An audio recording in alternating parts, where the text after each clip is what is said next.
A lot of times when we label people as socially anxious, that means that they're not good enough. That means that there's something wrong with them. And oftentimes that makes people feel worse about themselves. So I wanted to, in this video, break down what social anxiety is and some things that we can do to alleviate the stress that we might get and to get a direction in terms of how we can solve social anxiety.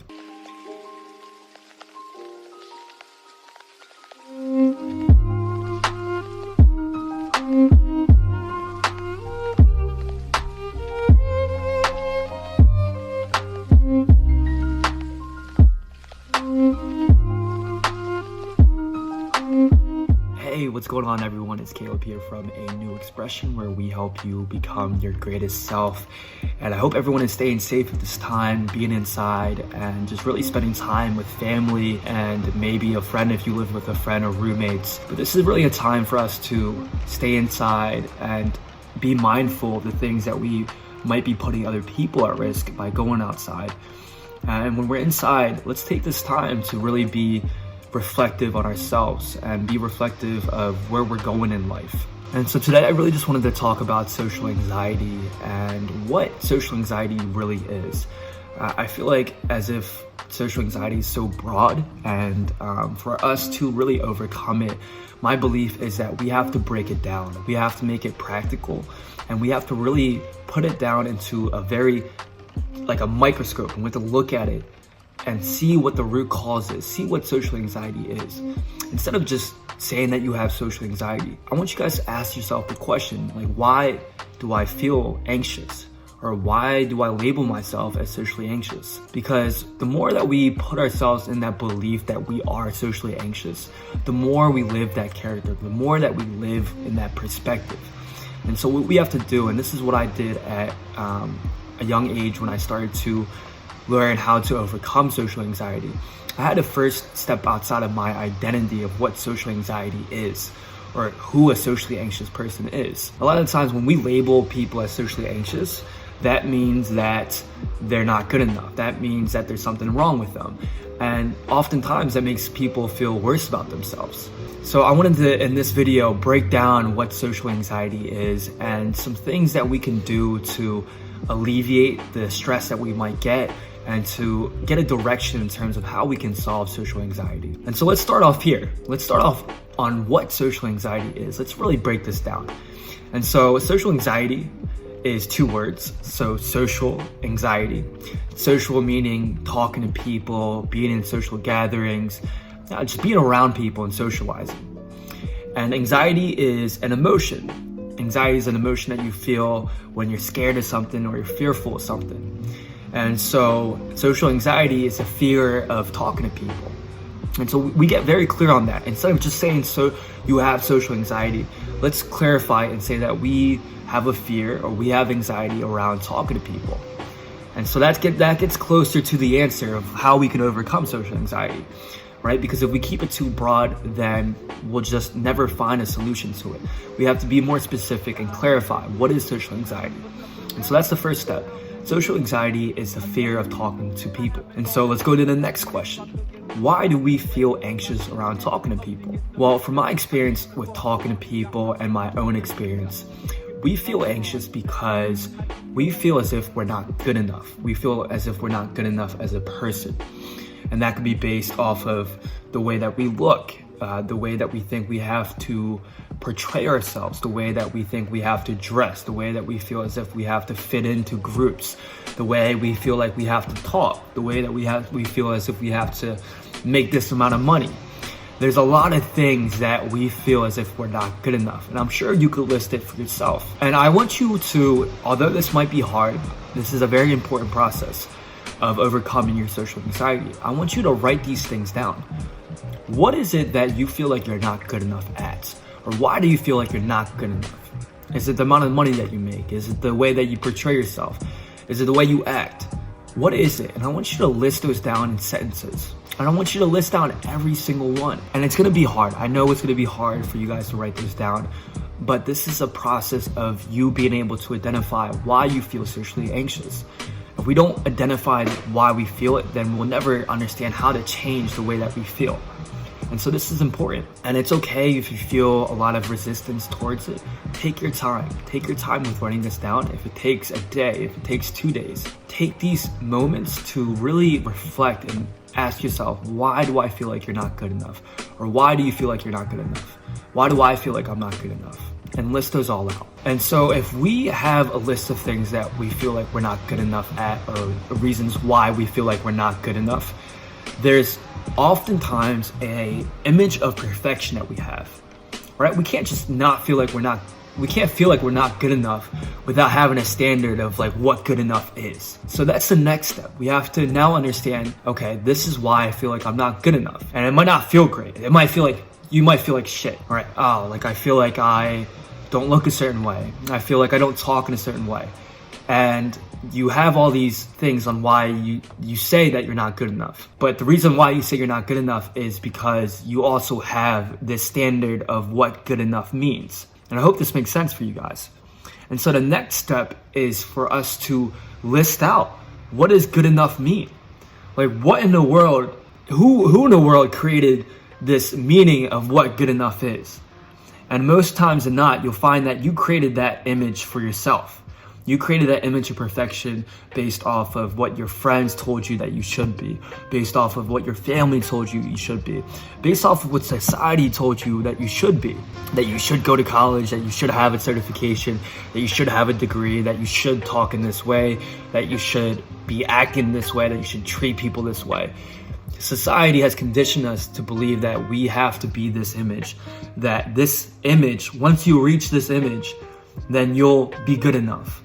That somebody will come over, that society will come over and clap their hands and pat you on the back and say, hey, listen, you're finally good enough. You're finally good enough to socialize with people. You're finally free to be able to express yourself and to be able to live life and be grateful for life now. And I find this approach very confusing because although it's great, and I've been involved in personal development for years now, and I believe it's great to have goals. I believe it's great to have a standard of what you should go after, but not when your self-esteem, not when your self-confidence relies on that. Because what happens is when we have this image of perfection that we strive and we're running after and we're trying to get after, we oftentimes associate our self-esteem. And what happens is that when we're constantly striving for this image, that's often telling us ourselves, subconsciously, we're telling ourselves by us striving for this means that we're not there yet, and so that we're not good enough. Only when I am socially free, only when I'm not socially anxious will I be a good enough person. Only when I am socially free and liberated and being able to express myself will I be able to be happy. But that creates a lot of stress. That creates a lot of ungratitude for what you have right now. You become unappreciative. You become judgmental and criticize everything that's around you that you have in your life right now. And so in order to become good enough, in order to solve social anxiety and feel less anxious around people, we have to start appreciating the life that we have around us instead of always trying to strive after this image.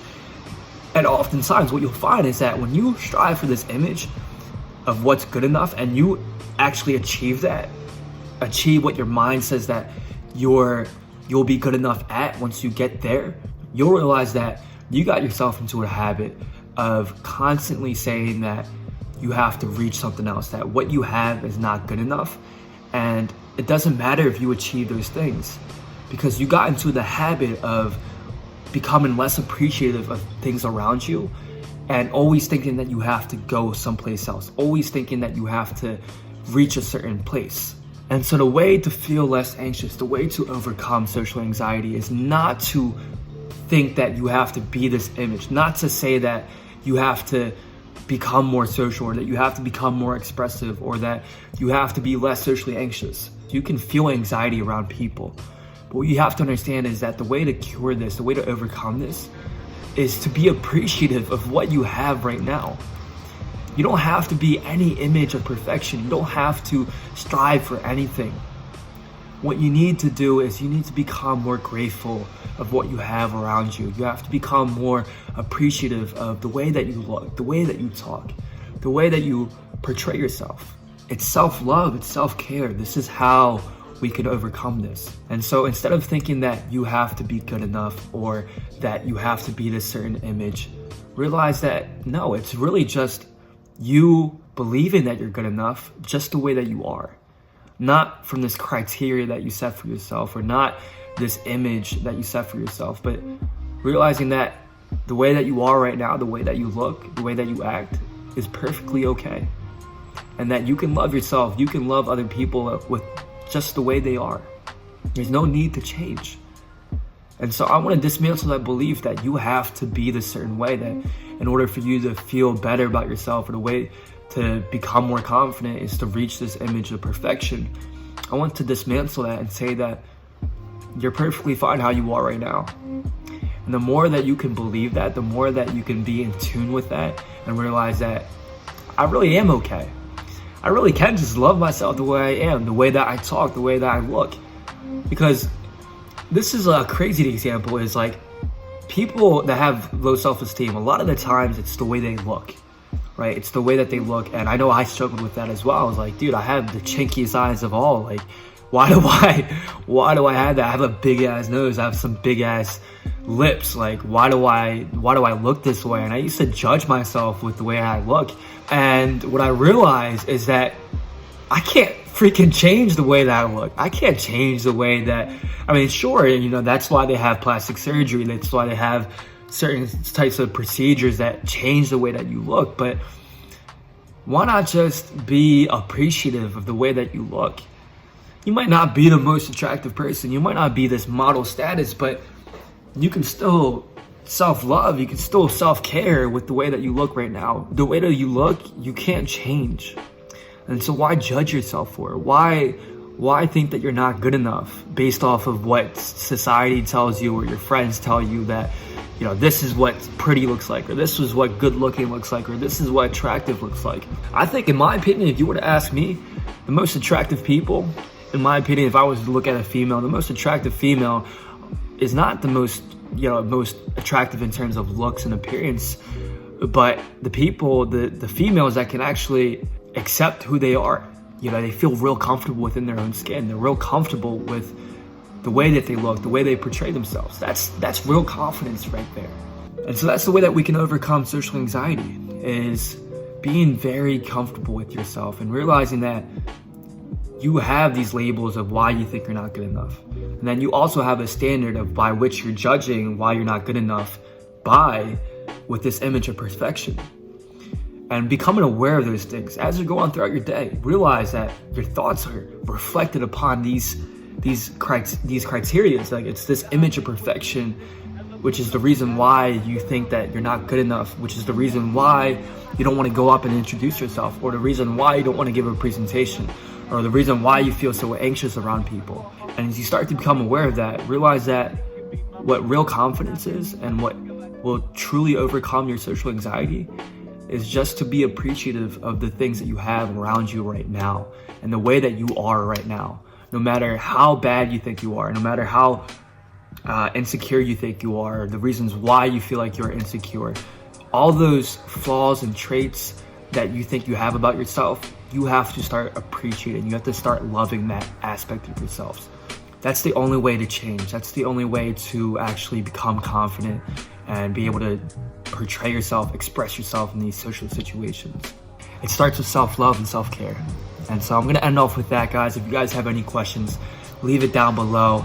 And take this time, guys. I'm telling you, with quarantine happening, this is a blessing in disguise. We have time to ourselves where you might not have to work, and you know, you might have all this stress about how you're gonna be making money, but why not just for like a week, just take this time to self-care, self-love, whether it be doing the things that you love, finding a passion, pursuing a passion that you love, and really just listing all the things that you say you're not good enough at and starting to really love those kind of traits about yourself and learning how to accept them for what they are. So I'll see you guys later. This is Caleb from ANewExpression. Let me know in the comment section down below what kind of videos you guys want to see in the future. Again, I hope that you guys all stay safe, and I'm spreading a lot of love and positivity your way. And I hope you guys have a great day. Until next time, peace.